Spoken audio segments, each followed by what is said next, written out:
Javon Hadley, welcome to Athlete Unscripted. It's actually your second time on the show, so I'm happy to have you back. Thank you for having me back. It's an honor. Okay, so there's a question that I just have to ask. Start us off. First of all, congrats on the win against UK last night. That. But how are you feeling today? You've had a night. Let it soak in. Knowing you beat UK last night, what are you feeling right now? I'm tired. I'll be honest. I'm tired. That was my first game back in a while. I just came back from a concussion, so my body is definitely feeling it. But I'm also feeling excited. Just not only for myself, but for the team, because that's a really good win. And most importantly for the city. I think that's a really big thing. We kind of just wanted to get that one for the city, and I know that people are going to be talking about that one until they play next year. So it just feels good that we accomplished that. Oh my gosh, yeah! Battle of the Bluegrass, like Right. the huge rivalry.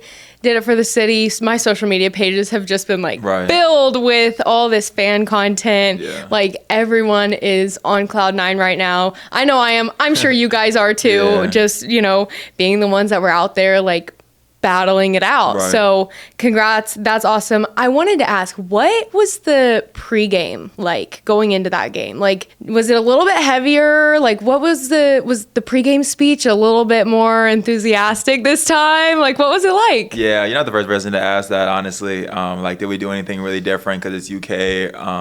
Honestly, not really. We knew that UK had a really good basketball team. They still do have a really good basketball team, really good program. But yeah, we know that the rivalry week and stuff like that, it does mean a lot more. So the practices are a little bit more serious, and the weight room, everything you do is a little bit more serious and intense, just because it is rivalry week and everybody's amped up. So we didn't do really anything different. We just focused all week on trying to be ourselves and work on ourselves, and it happened to work out in our favor. Yeah, I'm sure every media outlet has been reaching out, asking questions. You had the press conference, post-game.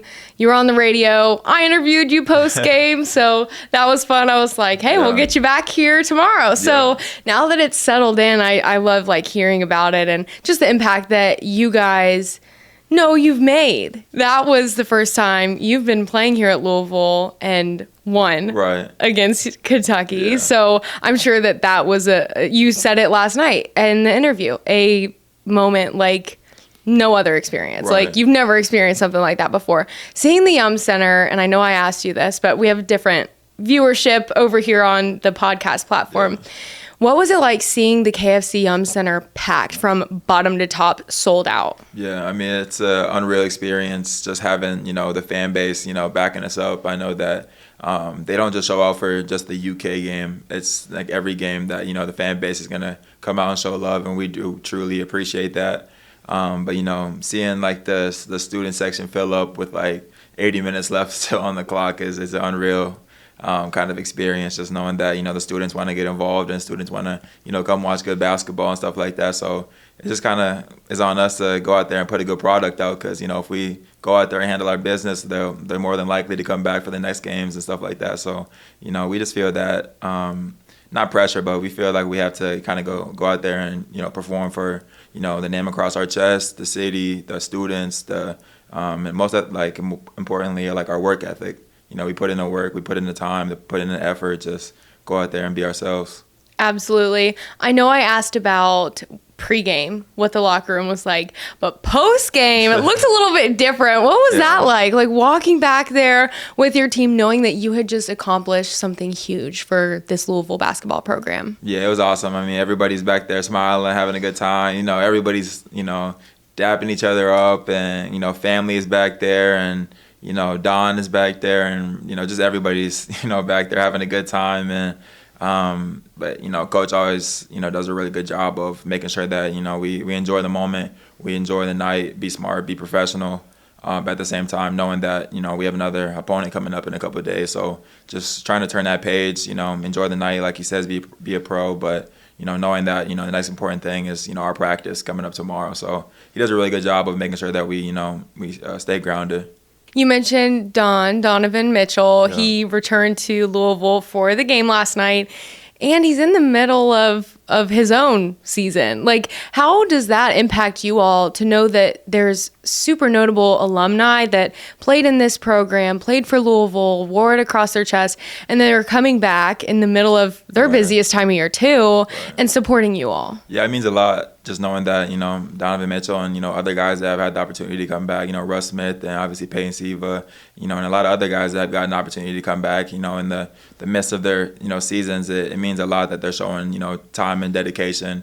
I know Don, right after the game or whatever, got on a flight right away. And now after the game last night, he had to get another flight, to, play in the game today. So it's just like, knowing that he wants to come back and, show us love and, support us, it means a lot, especially from like a high caliber person and player like him. And, a lot of us do have a really good connection with him. Like just, he does a really good job of giving a lot of us advice. And, I know he plays the point guard position. I know Michael and Ryan, they understand the game a little bit different because they're a point guard. So just him giving out advice is super important and, really helpful. So cool.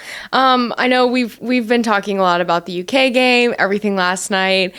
I guess we need to move on. It's kind of hard to, but you always say the next best thing. Thing is most important. Exactly. Yeah. So we're going to move on from that. We're going to talk a little bit about just the season, you and, what you got coming up. Right. So this is year 2 with Louisville, PK's second year. How have you seen this program evolve since last year? I mean, we had you on the podcast, kind of heard a couple of your thoughts, but now a year later, how have you seen the program improve, evolve, and just get better, and you get better within it too? Yeah, I would just start by saying like the expectations are just, I've always been the same really. Just when you're playing here at Louisville, it's just like a Louisville expectation, high standard, high praise always, just the program in general just has a high praise for it. And, when I first came here last year, it was kind of like, a lot of the fan base and, people outside were kind of just like, hey, like, try to win a couple games and, come on, just do the best that you can. But now it's like, you walk around and like the stores and stuff like that, they're like, hey, bring that banner back, like, go out there and get to the national championship game. Like there's a different level of like an expectation this year that, a lot of us, truly understand. And so like just every day in practice and every day just in the film room, weight room, just like the way that we move, we understand that like we have to be as professional as possible because, we really do have high expectations. We have the team to make a really deep run, top to bottom. So like we just understand that we have to continue to work. No matter if we beat UK or, if we have a tough loss, like we just have to be able to turn the page really quickly. And, if we do that, I think we'll be pretty good. Yeah, the fan base saw what you all did last year. And, that was the first time that Louisville has been to the ACC championship game in that tournament. So, seeing the progress that was made even in just year 1, and now they know what you all are capable of and how much greater you can be and how much better you can get year after year. How have you seen yourself evolve as a leader in this program? Like, do you feel like you've kind of stepped into that second year upperclassman, like found your voice and really just taking in the younger guys like under your wing? Yeah, I would say so. I think the guys do a really good job also of just like coming to me and like the older guys like Ali and Kobe like and Ryan, like the older guys that have been in college for a little bit, because knowing that we've been through, March Madness runs, we've been through like tough losses, tough seasons. Like we know a little bit about how college operates a little bit, so we all know that's a long season. Your bodies get banged up. Everybody's hurting on every single team. So just knowing that like you have those type of older guys that on the team that are just open to talk about whatever you need, and younger guys like Michael and Adrian and stuff like that that are just stepping into the college world. They have a lot of questions and stuff like that. So.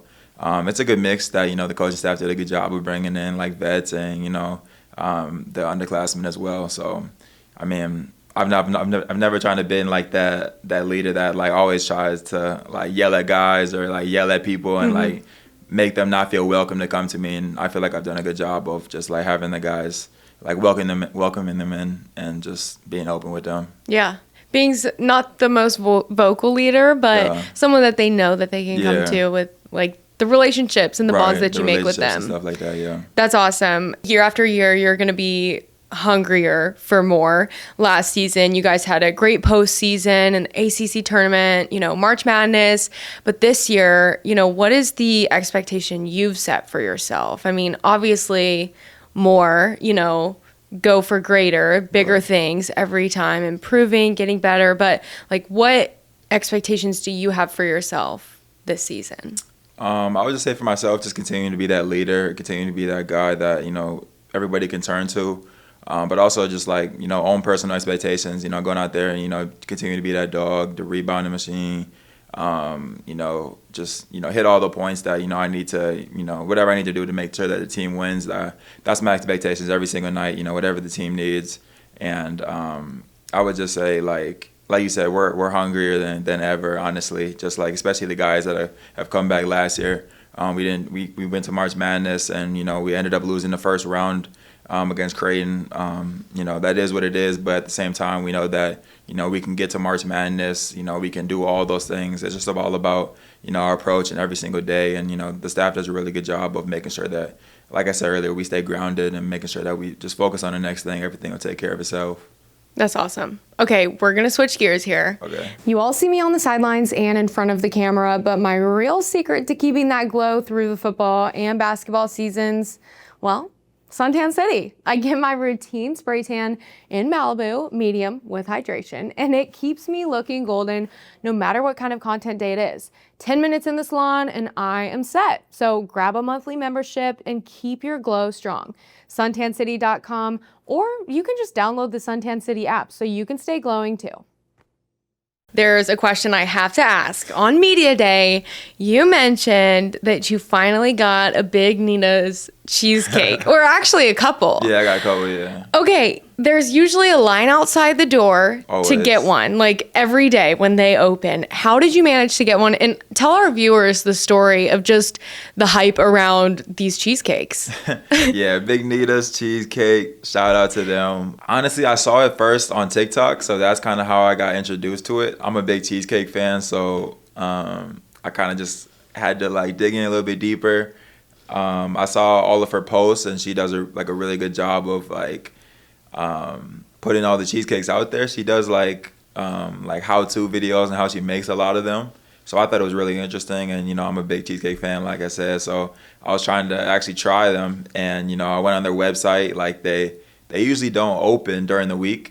So like on the weekends they're open. So I think they spend the time during the week making the cheesecakes and all the stuff like that. So on the weekends they open up, and the line is usually packed like a couple hours before it even opens. So I mean, they have an online website that I tried to get onto, and it sold out instantly. It was like I was shopping for like new Jordans. Oh my gosh! It was out instantly. All the cheesecakes were gone. It's an exclusive drop. Yes, I've never seen cheesecake go that fast. Wow. So like I was super excited to try to get some, and I ended up not getting any. And so I tried to do some, deep digging, deep research, and I ended up messaging one of the workers there. And, I think I have an inside plug there now, so I'm super excited about that. Oh my gosh. Well, That's awesome. What flavor was your favorite of the cheesecakes you got? Apple pie stuff. Oh. I just got that one not too long ago, like last week. Wow. Apple pie stuffed cheesecake, yeah. So you're there for the weekly drops. Yeah, I usually try to monitor on which ones that, are coming out and stuff like that. And if I like one, yeah. All right. Well, obviously that's going to be one of your favorite spots in Louisville. Yeah. But now that you've been here a little bit, what are some other spots in Louisville that you've really found, is your spot to go to, is your go-to spot? Yeah, I would say Brazilio's. It's on 4th Street, a Brazilian place, like an all-you-can-eat type of a spot. I'm a big fan of them. Los Aztecs, a Mexican spot. A really big fan of Mexican food. La Boguita. So good. Cuban yes. spot. Yeah, a big Great fan of Cuban that. food. So I've got some spots I've hit, and I've got some I'm on my list too. Okay. But yeah. Louisville has so many great spots does, yeah. and things to do. Over the summer, did you stay here in Louisville or did you go exploring? What'd you do over the summer in your off season when you actually had some time to do whatever it is you wanted to do? Honestly, I didn't do too much. A lot of the summer I spent, honestly, as I'm sure a lot of other college athletes do, working out. So I bounced around from just like different states and working out here, there, like agencies and, just doing all that stuff because obviously I didn't really know what I was going to end up doing, coming back or, trying to enter the draft and stuff like that. So I didn't really know which route I was going to take. So I was preparing like I was going to go and end up, deciding to come back to Louisville for all the right reasons. And, here in Louisville, they had some cool things I got to do. Got to explore some breakfast spots, and my favorite breakfast spot, probably Breakfast AF. Okay. I've been to that one, so, yeah, I got to do a couple of little things, but most of the summer I'm usually working out or stuff like that. I got to go to Cabo, actually. Oh, wow. So, yeah, I'm a big fan of Cabo. All right. I usually try to take, like, a trip out of the country or something like that every year. So. World traveler. Yeah. That's awesome. Yeah. That's great. Well, last time you were on the podcast, you mentioned that you also had just recently got a dog. Yep. How's it doing? Pearly white, yeah, pearly white. She's been really well.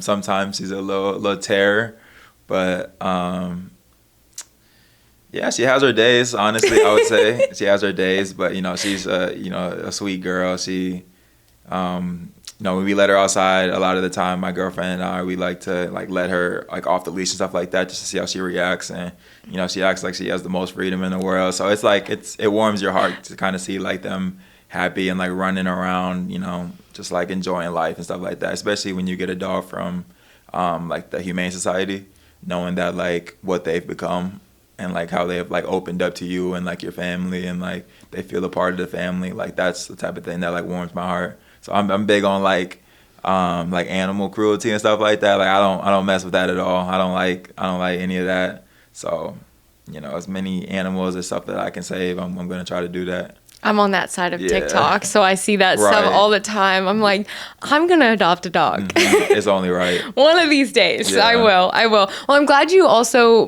brought up your girlfriend because I was going to ask her outfits at your games. They've kind of gone viral. She's kind of this moment on social media. Do you help her with her outfits? I mean, she's sporting your last name all over. What's the deal with that? Do you help? Do you coordinate with your uniform and her outfits at all? I don't help at all. That's her deal. That's her deal. That's what she does. She does a really good job. Cute outfits. That's kind of what she lives for. And she tries to help a lot of the girlfriends out as well on the team. Sanana's girlfriend and a lot of the other Ryan's girlfriend. Ali's girlfriend, all of them, they had a little arts and crafts nights here and there. So they all try to make last name stuffs or numbers and stuff like that. So it's a cool little experience. They get to do their arts and crafts. I get to go play video games. I get to do my thing while they're doing their thing. So I'm grateful for those nights too. Yes, you're I need a break. Yeah. You guys craft on up out there. Yeah. That's great. Well, you mentioned your family. Have they been able to come to a lot of the games? I know your grandparents were super involved in your journey. Your mom, have they been able to make it out this season? They actually have not. No? I know it's only our third game in or something like that. I know they will eventually. But, they were out there in Arizona for the past couple weeks. They just moved in, like I said, a couple weeks ago. So they've been trying to get everything situated in their new house and all the furniture and making sure everything is straight and getting used to the neighborhood. And my sister has 2 kids that also live there. They're a year old, so they're also, just getting introduced to the world. And they had their first Halloween the other day.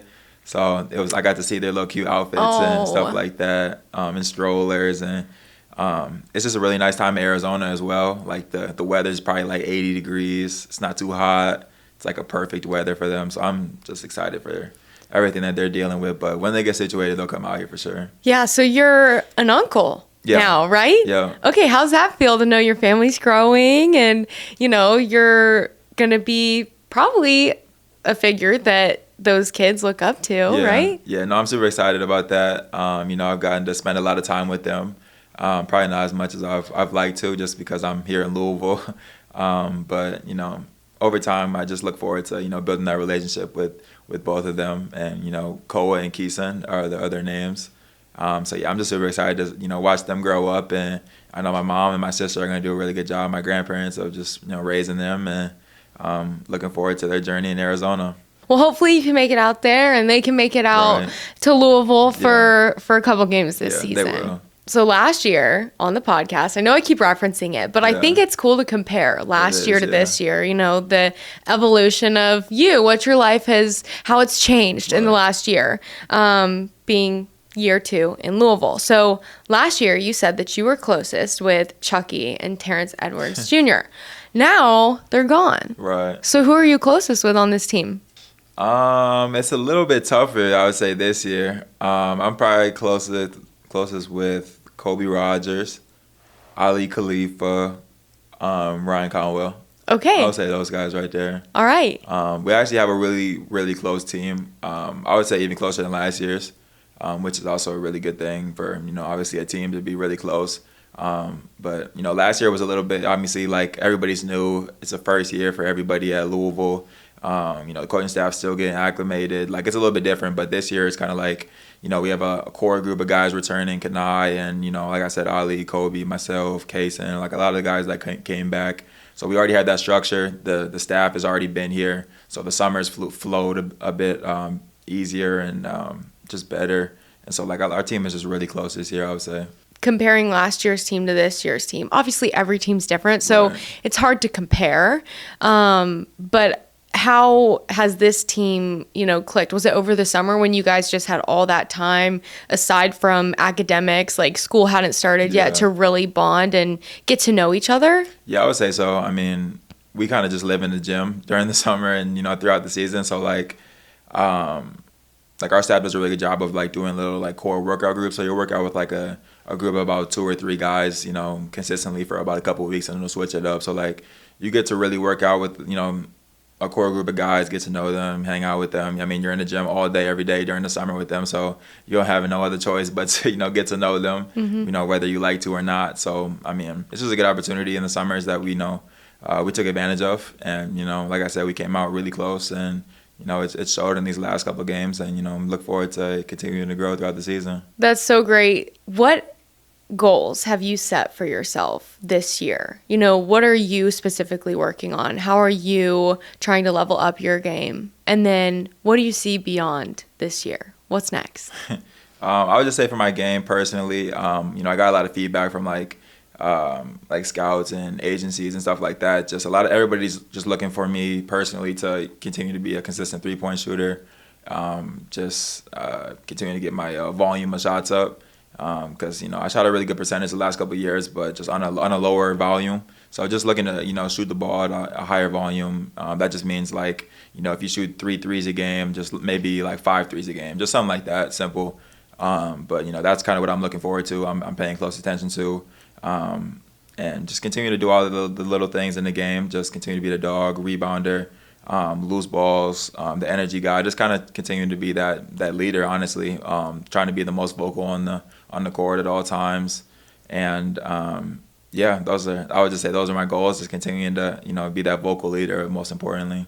That's awesome. And then goals after beyond. this, what's next for you? Yeah, I would just say just trying to stay as focused on this season as possible, but you know, obviously try to, you know, get to the NBA next year. I would say that's the goal for, you know, a lot of guys and myself specifically. Just try to have a really good season here. But, you know, that doesn't happen at all without our team success. You know, the further we go this year, you know, further we go in March, the more success that we have, everybody eats. Everybody has a really good time after that. So, you know, if we have a really good season, you know, everybody's going to have a really good opportunity to do what they want next year. So good. Well, in PK's words, you know, we're not thinking about that right now. We're just thinking about the next thing, because it's the best thing. Yep. So, all right. Well, thanks so much, Javon, for coming on Athlete Unscripted. It was great to have you. My first guest to be on the show twice. So there you go. Yay. First one.